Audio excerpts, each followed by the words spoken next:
కొంతమంది ఫోటోగ్రఫీకి ఎలాంటి సంబంధం లేని వాళ్ళు ఫోటోగ్రఫీ మీద, ఫోటోగ్రాఫర్స్ మీద, ఏఐ మీద వీడియోలు తీస్తూ ఫోటోగ్రాఫర్స్ అందరినీ భయపెట్టిస్తున్నారు. తప్పు కదా? ఏఐ ఫోటోగ్రాఫర్స్ ని రీప్లేస్ చేస్తుంది, ఇంకా ఫోటోలు తీయడానికి ఫోటోగ్రాఫర్స్ అవసరం లేదు అని కూడా భయపెట్టిస్తున్నారు. ఫోటోగ్రాఫర్స్, మీ అందరికి నేను చెప్పేది ఏంటంటే, తమ్ముడు, భయం చావు కంటే చాలా డేంజర్. చావు ఒకటేసారి వస్తుంది, కానీ మీరు భయపడ్డారనుకో రోజు చస్తూ బతకాల్సి ఉంటుంది. నేను 24 years నుంచి ఈ ఫీల్డ్ లో ఉన్నాను. ఫస్ట్ నెగటివ్ నుంచి డిజిటల్ గా మారినప్పుడు చాలా మంది ఫోటోగ్రాఫర్స్ భయంతో ఈ ఫీల్డ్ ని వదిలేశారు. తర్వాత సోషల్ మీడియా అవేర్నెస్ వచ్చిన తర్వాత మళ్ళీ భయంతో ఈ ఫీల్డ్ ని వదిలేశారు. ఇప్పుడు ఏఐ వచ్చి ఫోటోగ్రాఫర్స్ ని రీప్లేస్ చేస్తుందని చెప్పేసి మళ్ళీ భయంతో చాలా మంది ఫోటోగ్రాఫర్స్ పోవాలనుకుంటున్నారు. వాళ్ళని ఇలాంటి ఇన్ఫ్లుయెన్సర్స్ ఇంకా భయపెడుతున్నారు. మీకు విషయం తెలుసా?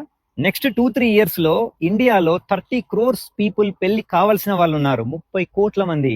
దాంట్లో 10 కోట్ల మంది కూడా సరిపడా ఫోటోగ్రాఫర్స్ లేరు. ప్రాబ్లం మార్కెట్ లేకపోవడం కాదు, ప్రాబ్లం మన ఫోటోగ్రఫీ, మన ఫోటోగ్రాఫర్స్ మనమే మనల్ని తగ్గించుకోవాలి. సో ఫోటోగ్రాఫర్స్ ఏఐ గురించి భయపడడం మానేసి మీలో ఉన్న కాంపిటీషన్ స్పిరిట్ ని పెంచుకోండి, క్రియేటివిటీని పెంచుకోండి. పక్కో 1,00,000 తీసుకుంటే మీరు 1,10,000 తీసుకోండి, అంతే తప్ప మీరు 50,000 తీసుకొని ఫోటోగ్రఫీ ఫీల్డ్ ని దయచేసి నాశనం చేయకండి. ఇన్ఫ్లుయెన్సర్స్ మీకోసమే. మీ లైక్ల కోసం, మీ షేర్ల కోసం తెలిసి తెలియని నాలెడ్జ్తో ఫోటోగ్రాఫర్స్ కొట్టకండి. నోటికొచ్చింది మీరు మాట్లాడకండి.